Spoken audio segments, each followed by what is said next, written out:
Assalamualaikum warahmatullahi wabarakatuh. Selamat pagi anak-anak. Bagaimana kabar kalian hari ini? Apakah baik-baik saja? Alhamdulillahirrabbilalamin. Baik, seperti biasa, sebelum kita mulai pelajaran, terlebih dahulu kita berdoa bersama. Silahkan ketua kelas untuk memimpin doa. Masih ingat dengan materi pelajaran sebelumnya? Ya, pada pertemuan sebelumnya kita telah mempelajari materi tentang teks laporan hasil observasi.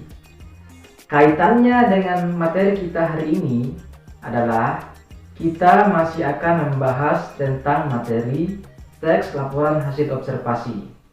Kita akan membahasnya secara lebih dalam lagi. Pertanyaannya, apa manfaat kita mempelajari materi ini?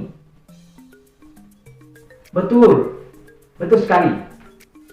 Manfaat kita mempelajari materi teks laporan hasil observasi adalah kita bisa mengetahui tentang suatu objek, baik itu pengertian, bagian-bagiannya, ciri-ciri maupun jenis-jenis dari objek tersebut. Adapun tujuan pembelajaran kita pada pembelajaran kali ini adalah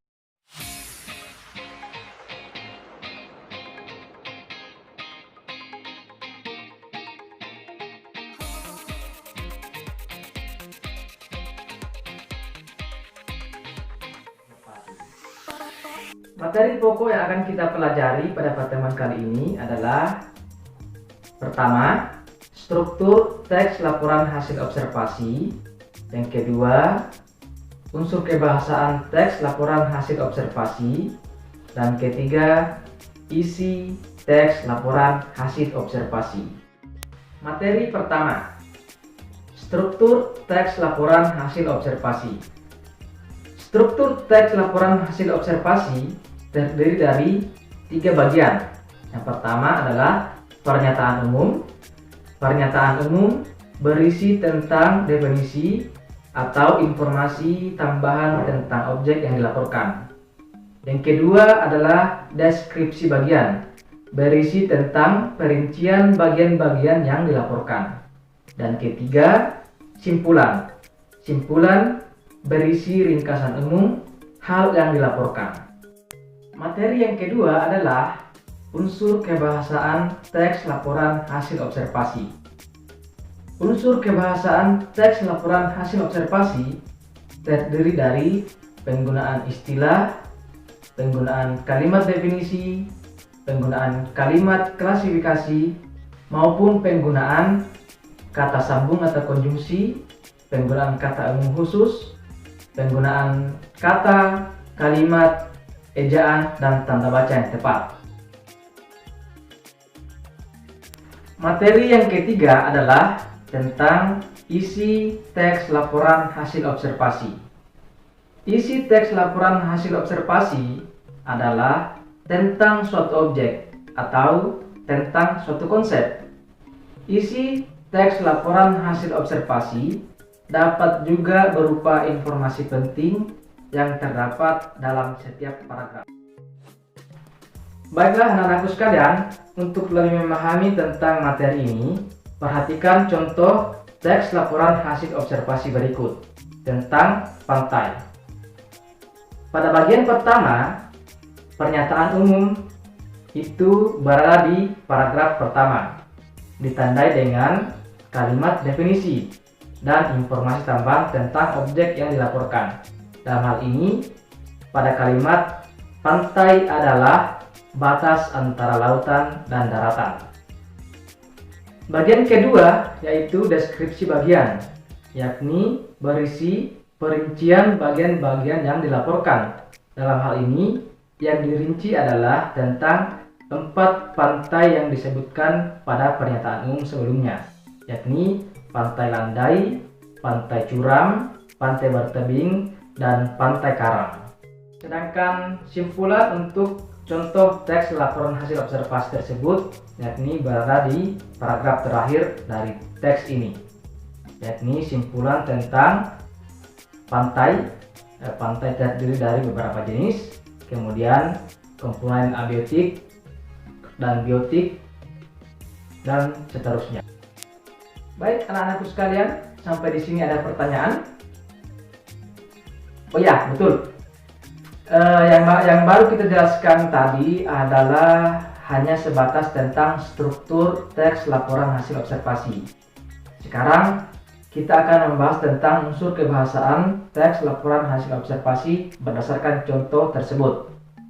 Nah, unsur kebahasaan teks laporan hasil observasi berdasarkan contoh teks laporan hasil observasi tentang pantai.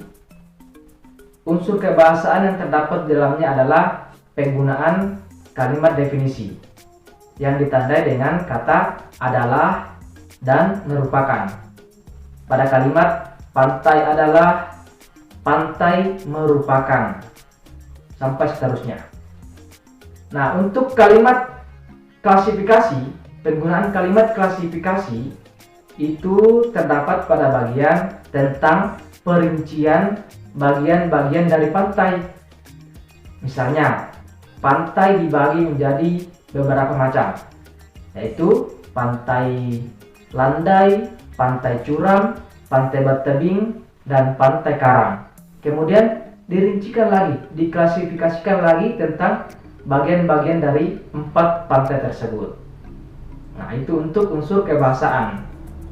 Sedangkan untuk unsur isi teks laporan hasil observasi itu bisa tentang informasi penting yang ada di setiap paragraf. Ya, informasi pentingnya ya tentang pantai, apa itu pantai, dan bagian-bagian yang ada di pantai, apa manfaat pantai, dan sebagainya. Sampai di sini masih ada yang ingin bertanya? Ya, kalau tidak ada, setelah memperhatikan contoh teks laporan hasil observasi, silakan anak-anakku sekalian mengerjakan tugas atau mengerjakan LKPD yang telah saya siapkan dan telah saya bagikan. Dan ingat, dikumpul atau dikirim tepat waktu, jangan melebihi atau melewati waktu yang telah diberikan. Jika kalian mengalami kendala atau masalah dalam mengerjakan LKPD, silahkan mencari sumber lain yang relevan dengan materi yang kita bahas, entah itu di internet, di buku paket, dan sebagainya. Baik anak-anakku sekalian, kita telah berada di bagian akhir dari pertemuan kita kali ini. Sebelum kita mengakhiri pertemuan ini, ada yang bisa memberikan kesimpulan tentang materi yang kita pelajari hari ini? Ya, betul sekali. Materi yang kita pelajari kali ini adalah tentang struktur teks laporan hasil observasi, tentang unsur kebahasaan teks laporan hasil observasi, dan juga tentang isi teks laporan hasil observasi. Struktur teks laporan hasil observasi terdiri dari 3 bagian, yakni pernyataan umum, deskripsi bagian, dan simpulan.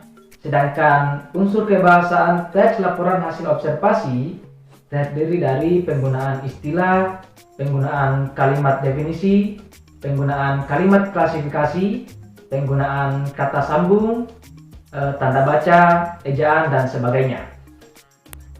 Baiklah anak-anakku sekalian, sebelum kita menutup dan mengakhiri pertemuan kita kali ini, Bapak ingatkan bahwa pertemuan kita selanjutnya adalah tentang menulis teks laporan hasil observasi. Jadi, Bapak berharap mudah-mudahan kalian sudah siap dengan kegiatan tersebut.